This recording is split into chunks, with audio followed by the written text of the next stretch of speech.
Let's talk about the Aztecs. Pop culture has them pegged as the civilization that couldn't go 5 minutes without dramatically holding up a still beating heart for the camera. It's a powerful image, great for movies, terrible for historical accuracy. The truth is, the sheer numbers bandied about are so wild, they sound less like history and more like a cosmic accounting error.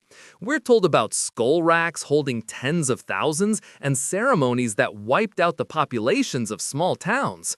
And for centuries, everyone just sort of nodded along. Because, who's gonna fact-check a story that good? But when you actually start looking at the sources, you find the primary narrators were the Spanish conquistadors, a group of men famous for their objectivity and not at all known for wanting to justify conquering an entire civilization by painting them as monsters. Totally reliable witnesses. The biggest number, the one everyone loves to quote, comes from the rededication of the Great Pyramid of Tenochtitlan, the Templo Mayor, in 1487. The official story, recorded in Aztec-era codices, claims 80,400 people were sacrificed over 4 days. Let's pause and do some basic project management on that. 4 days is 96 hours. That's 837.5 people per hour, or 14 per minute, non-stop, for 96 straight hours. Forget the moral implications for a second and just consider the logistics. The traffic control to get the victims to the pyramid, the cleanup, the sheer physical exhaustion of the priests. You couldn't run a fast food drive-through that efficiently. It's less a historical account and more a press release from a regime that really wanted its neighbors to know who was in charge. For a long time, we only had these spectacular, unbelievable texts. Then archaeologists showed up with their tiny brushes and pathological need for evidence to ruin the party.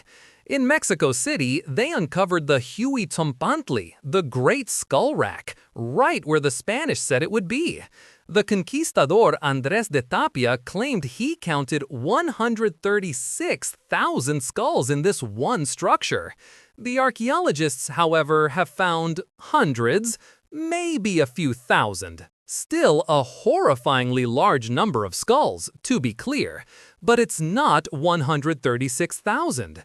It's the difference between a terrible atrocity and a statistical fantasy.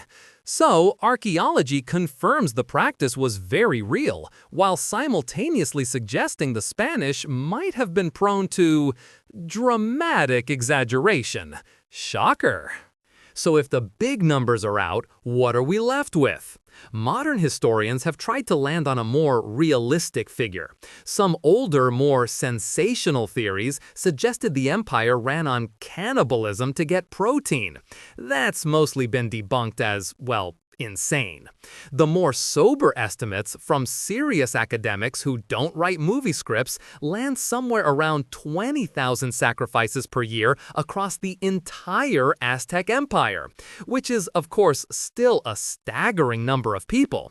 But it changes the picture. It's not a 4-day festival of death. It's a sustained, bureaucratic, and ritualized process woven into the fabric of the state.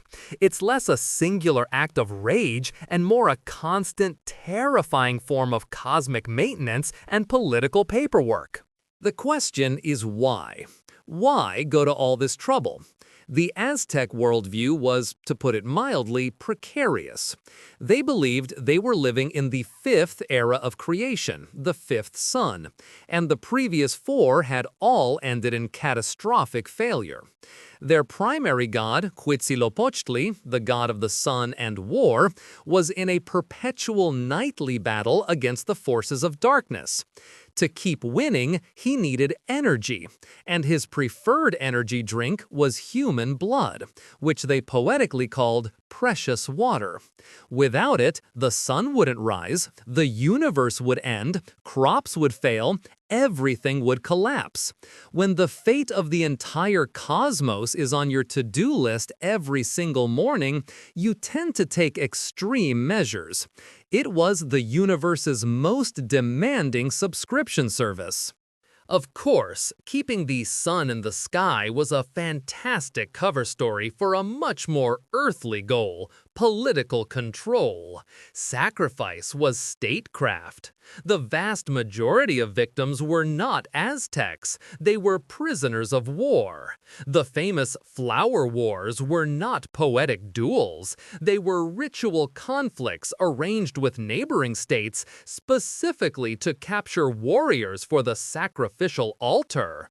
When dignitaries from a tribute state were invited to a ceremony, they weren't just there for the party. They were forced to watch warriors from their own cities being sacrificed. It was the most brutal form of political theater imaginable. The message was simple: this could be you. Keep the tribute payments coming. It's hard to argue with a foreign policy that effective. And it wasn't just one method either. The heart extraction thing was the most common for Huitzilopochtli, but they had a whole bespoke catalog of ritual death. Some captives were given a mock weapon and tied to a stone to fight against fully armed elite Aztec warriors in a gladiatorial display. A fantastic spectacle. Terrible odds. Victims for the fire god were drugged and thrown into flames. People sacrificed to the water god, Tlaloc, were often children, and their tears were considered a good omen for rain. Others were killed with arrows so their dripping blood would symbolize fertile rainfall. It was an incredibly complex, highly specific system. Each god had their preferences, like a divine diner with a very particular palate. So, where does this leave us? The Spanish created what's called the Black Legend, an image of the Aztec Empire as an uniquely bloodthirsty and evil place. This, conveniently, made their conquest look like a righteous act of liberation. The numbers they used were almost certainly propaganda, inflated for political gain. But the reality, confirmed by archaeology and the Aztecs' own records, is still deeply disturbing. They were a complex, intelligent, artistic civilization that also practiced mass ritual killing as a form of state policy and cosmic necessity. You can hold both of those ideas in your head at the same time. Humans are complicated like that. They built floating gardens and magnificent temples, and also skull racks. It's a tough combination to wrap your head around, but that's history for you. It rarely fits on a bumper sticker. If you enjoyed this video, please like, comment, and subscribe to our channel for more historical insights. Thanks for watching, nerds!